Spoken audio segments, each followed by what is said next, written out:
Well, here's how this looks as of tonight. I just want to throw out there that I'm going to be working a lot coming up. So I'm trying to get as much of this done as I can. I really want the artwork to be done soon. Hopefully I'll have some time during work where I can kind of just sit in the break room and get some stuff done. But the more I can do on the computer, the better. And I considered doing this background in Maya and using Pencil Plus, at least to block it out. But I really don't think that's necessary. I don't think there's very many I don't think there are very many pages that take place in this laboratory. So as long as I just kind of make it rocky and maybe some computer monitors and a bunch of foliage and a little bit of like if this were a Greg Capullo page, it would look so much better. He would go to town on the computers and the flasks and the beakers and all the chemistry kind of lab equipment. It would be outstanding. But it's not his, it's mine, and I'm not that good at that stuff. So I'm doing the best I can to make it look, pretty cool. And I think once the colors are on, which the colors of this panel will definitely be mostly green, I think the primary color will be green, and then sort of the bounce will be more of the natural color. That's the way I see it. I want this to tie the whole page into the green color scheme. And then this background of panel 4 will extend all the way up to the top, and the shadows are black, so that will basically black out the entire top. So that's just a design choice. Now, if I come in here closer, you can see I try to make her face a different shape, and hopefully it works out. Also, I'm trying to go heavier on blacks. It's something is definitely one of my goals is to use more black, at least where it's appropriate. I don't want everything to be like super dark and brooding and black and nighttime and all that, but I do want to add a fair amount of black. I just think that's going to look better. I was listening or watching, I don't remember, to one of the Trashcast episodes, which that's Ethan Van Sciver's new thing that he's been doing, where he basically just talks crap about people. It's entertaining. When I'm at work, sometimes I just listen to that. I like it. But one thing he was mentioning was there's an artist named Mike S. Miller, or they call him Smiller. But he did Injustice for DC. He's kind of well, he's not a nice person from the things I've seen. I don't like him. He's really kind of nasty. But they were reviewing one of his books, Lone Star, I believe it's called, and one thing they mentioned, they pointed out, was that he does not use blacks. Like he just really doesn't. And I was looking at it, and I guess I have Wi-Fi when I'm at work a lot of the time, so I think in this case I was watching it maybe on break or something, but I was looking at the page and I was just like, yeah, it's just really lacking. Like there's no black. And it could look better. Well, maybe it couldn't, but I was really, it just really kind of struck me like, and this is something that I've been trying to work on anyway, but especially now, like it's really important. It's something I really want to not focus on, but I really want to work on including into my artwork more.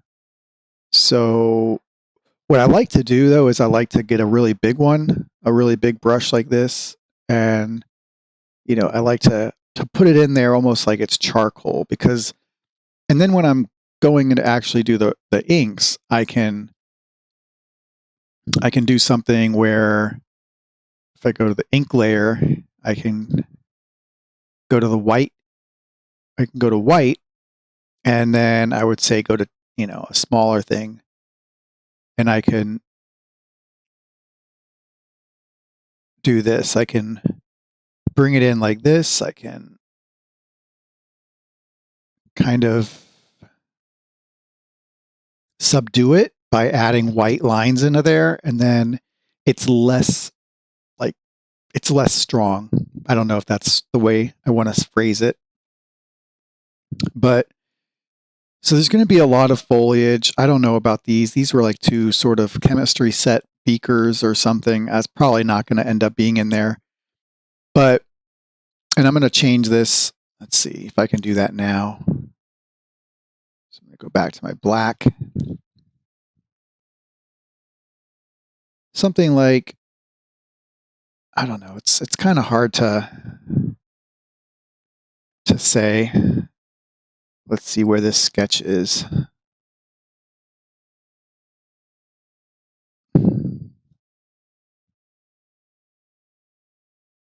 I was working on this.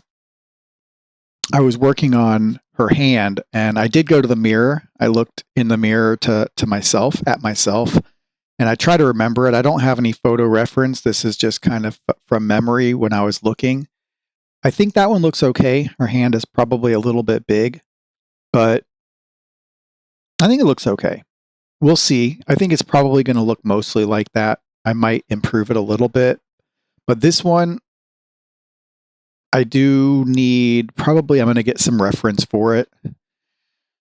I don't know if I'll use Pure Ref to put it up on the screen, or if I'll just maybe sketch it out, or if I'll have done that off. I'll probably not record it, at least the drawing of it. The inking, perhaps. I'm not sure how much recording of this I'll be doing, because I'm going to be so freaking busy. But with some of the money that I make, I really want to get that audio input, the audio interface for the microphone, and I can get a really cheap stand or a really cheap boom arm. Like, of course I don't want something cheap, but at the same time, it what really matters is the actual sound quality. So if I have a cheap Amazon, some kind of boom arm, as long as it works, like I don't expect to be adjusting it all over the place like every day. I just want to put it in a place where it's I can talk into it, and it leaves the area in front of me open so that I can draw and use the mouse. And then maybe down the line, maybe who knows, a few months from now, I can always go and get the boom arm that I would really like. So I don't know if I'm going to do foliage on here or not, or if I'll just kind of leave it as a sort of a brick, kind of a plain brick. It's hard to say. This might change also. Like, I don't know. I don't even know what I want it to look like. As a matter of fact, I'm even considering doing some ideations with AI. So I might go to AI and describe the lab and say, do it in a comic book style, or even a Pixar style. It doesn't really matter. It could even be a realistic style for all I care. But the point is, and I have to keep in mind too, that I have already done work on panel 1. I'm not going to redo that. So whatever I come up with is going to incorporate what I did up here. But I can just ideate super quick, and I'm not going to use that as a background. I'm not going to trace or try to match the angle and anything like that. I just for ideas of what this lab actually could look like. So I'm probably going to do that, and I think that'll actually be a separate video. I think that sounds like a good idea for one, since I would be using it for this anyway. And then we can go on and see how my lab referenced the AI image of the lab that I created, if that makes sense. But yeah, for sure, I've been finding AI to be super useful for graphic design, for my YouTube thumbnails and the text that goes on it. It's all AI. My banner,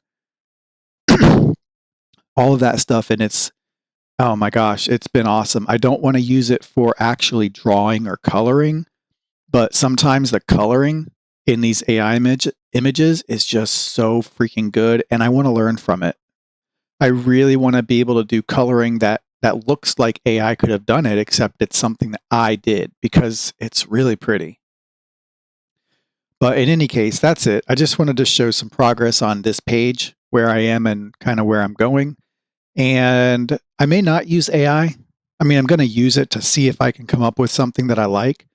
I just might not come up with something that I like. And I might use this, but we'll see. And I think that'll be exciting. So be on the lookout for that one whenever.